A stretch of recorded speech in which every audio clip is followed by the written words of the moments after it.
Ogoh bo'ling, Boysunda dahshatli fojia ro'y berdi. Surxondaryo viloyatining Boysun tumanida Nexia 2 rusumdagi yengil avtomashina metan yoqilg'isi bilan to'ldirilayotgan vaqtida portlab ketdi hamda ushbu portlash oqibatida bir kishi halok bo'ldi.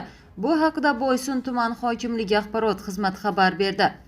Qayd etilishicha, 28-iyun kuni soat taxminan 7:15 lar atrofida Nexia 2 rusumidagi yengil avtomashina metan yoqilg'isi bilan to'ldirilayotgan vaqtida to'satdan portlab ketgan.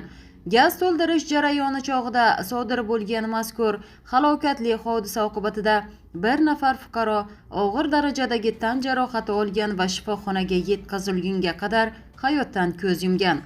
Ijtimoiy tarmoqlarda tarqalgan videolardan ko'rinishicha, portlash kuchli bo'lgani sababli Nexia 2 ning tom qismi va orqa qismi butunlay parchalangan. Mashinaning o'zi esa deyarli tanib bo'lmas darajaga kelgan. Bildirilishicha, ayni damda o'rganish ishlari olib borilmoqda. Eslatib o'tamiz, avvalroq Buxoro viloyati Olot tumanida propan gaz quyish shoxobchasida yong'in chiqqandi.